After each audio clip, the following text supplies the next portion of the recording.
Hello दोस्तों, welcome back to क्यूरियसरी for the daily dose of Indian football. तो सबसे पहले बात करते हैं एएफसी एशियन कप क्वालिफायर्स के बारे में, क्योंकि एएफसी ने फाइनली कल ड्रॉ के थ्रू यहाँ पे ग्रुप स्टेज का अनाउंसमेंट कर दिया है। एंड जैसे कि आप देख सकते हो, India is in group C, जहाँ पे वो फेस करेंगे हांगकांग, सिंगापुर एंड बांग्लादेश। मेरे पॉइंट ऑफ व्यू से अगर आप सारे ग्रुप्स देखें तो इंडिया को आई थिंक मैनेजेबल एंड एक मीडियम लेवल का डिफिकल्टी वाइज ग्रुप मिला है। ना तो ज़्यादा हार्ड ग्रुप है या फिर टफ ग्रुप है, या ना तो ज़्यादा इजी ग्रुप है। क्योंकि अगर आप ग्रुप एफ देखें तो वहाँ पे भाई Vietnam and Malaysia same group में है, जो कि लास्ट एशियन कप दोनों टीमें खेली थी, लेकिन अब एक ही टीम 2027 का एशियन कप खेल पाएगी। अगर आप ग्रुप बी देखें तो थोड़ा सा आपको रिलेटिवली ईजी लग सकता है, बट कहीं ना कहीं हर एक ग्रुप में कोई ना कोई डिफिकल्टी है। एंड जैसे कि मनोलो मार्केस जो नेशनल टीम के कोच है, उन्होंने भी आफ्टर दिस ड्रॉ अनाउंसमेंट अपना रिएक्शन दिया एंड उन्होंने बोला कि इंडिया इस ग्रुप में top of the rank team होके पार्टिसिपेट कर रही है, so we have to showcase that कि क्यों हम इस रैंक में सबसे बढ़िया टीम है। एंड आई थिंक बिल्कुल सही बात है। यहाँ पे देखिए, फैंस, काफ़ी सारे फैंस इसको टफ ग्रुप मान रहे हैं। उनको लगता है कि हांगकांग, बांग्लादेश को हम नहीं हरा पाएंगे, उन सारी चीज़ें।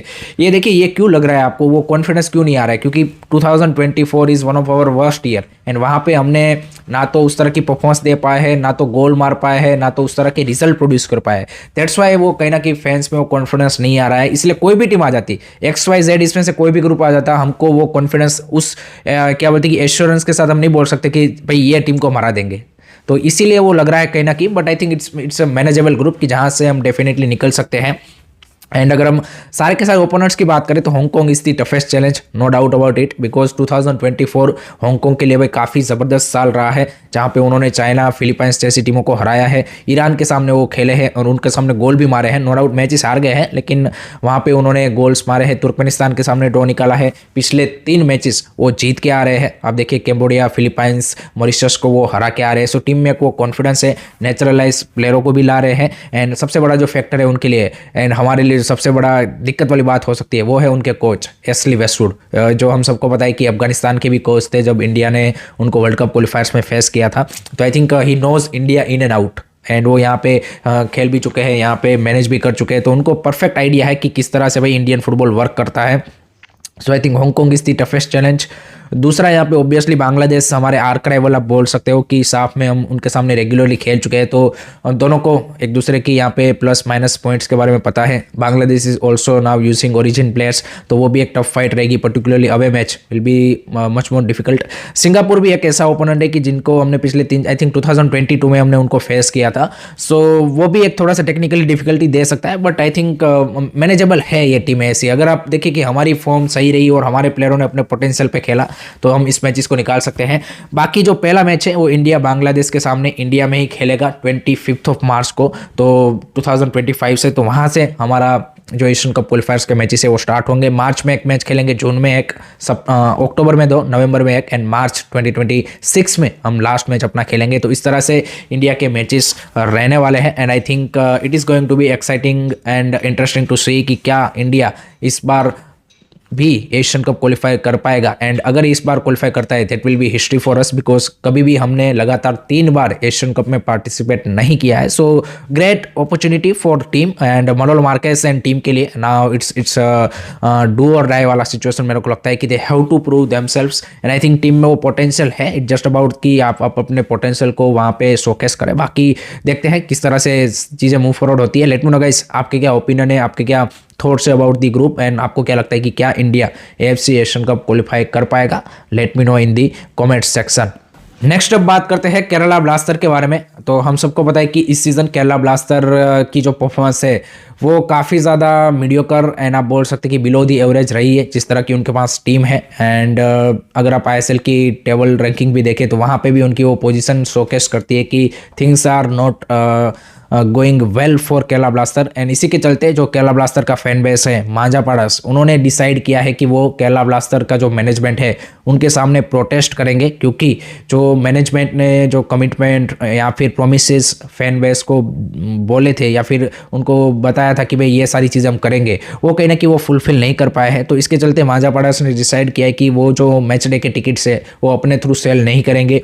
दूसरा, वो जिस दिन मैच होगा उस दिन inside stadium and outside stadium भी अपने जो प्रोटेस्ट है वो मे बी टिफोस के थ्रू एंड उसके चलते यहाँ पे मैनेजमेंट के सामने क्या बोलते कि रखने की कोशिश करेंगे। So I think it's it's great to see in overall perspective. अगर आप देखें ये सारी चीज़ें हमें यूरोप के जो क्लब्स है उसमें काफ़ी देखने को मिलती है कि जब फैन बेस मैनेजमेंट से नाखुश होता है तो वो प्रोटेस्ट करते हैं। So that's a part of you can say कि club journey. And I think definitely कहीं ना कहीं केरला ब्लास्टर फैंस को लग रहा है कि दे आर मतलब उनके जो मैनेजमेंट है उनका थॉट प्रोसेस ऐसा है कि they are working as a small club और यू कैन से कि अ फीडर क्लब, बिकॉज जिस तरह के वो मूवमेंट या फिर टीम बिल्ड कर रहे हैं उससे फैन बेस को वो कॉन्फिडेंस नहीं आ रहा है कि they can win a title. तो आई थिंक डेफिनेटली आप जब पिछले 10 साल से एक कंटिन्यूसली इस तरह से टीम को सपोर्ट करते हो तो फैंस का भी भाई उतना तो एक्सपेक्टेशन बनता ही है। एंड जब मैनेजमेंट इस तरह के डिसीजन लेता है कहीं ना कहीं पैसे सेव करने के लिए तो आई थिंक कहीं ना कहीं वो फ्रस्ट्रेशन सामने आता है। सो लेट्स सी किस तरह से मांजा बड़ाज एंड बाकी जो केरला ब्लास्टर फैंस है वो किस तरह से प्रोटेस्ट करते हैं। एंड इसमें दूसरा एक एंगल ये भी है कि बाकी जो मांजा बड़ाज के अलावा जो केरला ब्लास्टर के फैंस है उसमें से काफी सारे लोग का ये मानना है कि भाई मांजा बड़ाज भी पहले वही मैनेजमेंट के वही यस मैन की तरह काम करते थे, वो सही तरीके से क्वेश्चन रेज नहीं कर पाए और अब अचानक उनको लगा है कि भाई नहीं सारी चीजें सही नहीं चल रही है। सो ये डिफरेंट ओपिनियंस और ये सारी चीजें आएंगी, बट देखना इंटरेस्टिंग होगा कि किस तरह से चीजें मूव फॉरवर्ड होती है एंड मैनेजमेंट इसके रिगार्डिंग क्या अपना यहाँ पे डिसीजन बनाती है एंड आगे के एक्शन लेती है, वो देखना काफ़ी इंटरेस्टिंग बन जाएगा। नेक्स्ट उसके बाद बात करनी है आईएसएल ट्रांसफर्स के बारे में, बिकॉज हम सबको पता है कि winter transfer window is very very close and सभी क्लब्स ने अपने मूव्स बनाना स्टार्ट कर दिया है, जिसमें पहली खबर आ रही है रिगार्डिंग ओडिशा एफसी, जो कि हम सबको पता है कि रोहित कृष्णा का रिप्लेसमेंट ढूंढ रहे हैं क्योंकि उनको एसीएल इंजरी हो चुका है। तो खबर ये आ रही है कि भाई डोरियल्टन गोमेज 34 ईयर ओल्ड ब्राजीलियन जो कि रिसेंटली सुपर लीग केरला हुआ उसमें फोर्सा कोची के लिए खेले थे ब्राजीलियन स्ट्राइकर, तो उनके साथ उनकी बातचीत चल रही है और काफ़ी फाइनल स्टेजेस पे है। मे बी आई थिंक वो फिटनेस और वो मेडिकल अगर क्लियर कर लेते हैं then he might be the player जो कि रोहित कृष्णा को रिमेनिंग ऑफ द सीजन के लिए रिप्लेस करेंगे। वसुंधरा किंग्स जो बांग्लादेश का क्लब है उसमें भी वो पास्ट में खेल चुके हैं एंड बाकी यहाँ पे ब्राजीलियन लोअर डिवीजन के लिए भी खेल चुके हैं। So that's a interesting backup option for Sergio लोवेरा side. Already they have a Diego Mauricio who is also Brazilian, तो दो ब्राजीलियन स्ट्राइकर के साथ एट द मोमेंट तो लगता है कि second half of the season वो खेलेंगे। बाकी देखते हैं अगर मेडिकल क्लियर करते हैं and then he will play for the Odisha FC. आपको क्या लगता है कि क्या ये परफेक्ट और सही रिप्लेसमेंट है? कमेंट सेक्शन में जरूर बताइए। लास्ट में बात करते हैं अब आई लीग के बारे में। तो आई लीग में गेम वीक 4 खत्म हो चुका है एंड लास्ट डे में काफ़ी इंटरेस्टिंग 2 रिजल्ट हमें देखने को मिले। पहले मैच में भाई रियल कश्मीर ने इंटर काशी के साथ 1-1 से ड्रॉ खेला एंड इंटर काशी के ये back to back draw Shillong Lajong के सामने भी वो 1-1 से ड्रॉ निकाल के आ रहे थे और इधर भी उन्होंने 1-1 का ड्रॉ निकाला।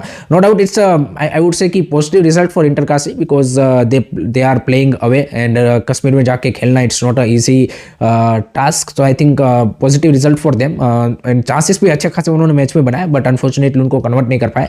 एंड रियल कश्मीर भी अपना जो होम पे एक मोमेंटम है वो आई थिंक कंटिन्यूसली बना के रखा है। So at the moment Inter Kashi on top of the table, but जो रेस है यहाँ पे क्या बोलते कि टाइटल की वो और ज़्यादा इंटरेस्टिंग बन चुकी है। दूसरा जो मैच था वो था श्रीनिधि डेक्कन वर्सेस दिल्ली एफसी का एंड वहाँ पे दिल्ली एफसी ने 1-0 से श्रीनिधि डेक्कन को उनके घर पे जाके हरा दिया है एंड पहला विक्ट्री दिल्ली एफसी ने इस सीजन का अपने नाम कर लिया है। So that's a bit surprising result because Sreenidi Deccan को होम पे उस तरह से अभी परफॉर्मेंस नहीं आ रही है, वो गोकुलम केरला से भी हार गए थे। सो उनका जो होम पे फॉर्म है वो अप एंड डाउन चल रहा है एंड वो कहना कि उनको टाइटल रेस के लिए कोस्ट कर सकता है जब वो अवे में खेलेंगे तब। एंड दिल्ली एफसी के लिए इट्स अ ग्रेट विक्ट्री। आप देखिए Delhi and Namdhari game week 3 तक रेलीगेशन जोन में थे एंड सडनली दोनों ने गेम वीक 4 में रिजल्ट हासिल करके they are both get out of the you can say की relegation zone. So I league में भाई वो प्रमोशन की जितनी रेस इंटरेस्टिंग चल रही है उतनी ही रेस नीचे आई थिंक मेरे को लगता है कि इस बार रेलीगेशन की भी चलने वाली है कि कौन सी 2 टीमें रेलीगेट होगी और कौन यहाँ पे रेलीगेशन से बच जाएगा। So at the moment I league is in a very interesting stage and let's see game week 5 में किस तरह के रिजल्ट हमें देखने को मिलते हैं। So that's it from my side guys regarding today's Indian football news. I hope कि आपको वीडियो पसंद आया होगा। Keep supporting Indian football, don't forget to like share and subscribe क्यूरियसरी। जय हिंद, जय भारत।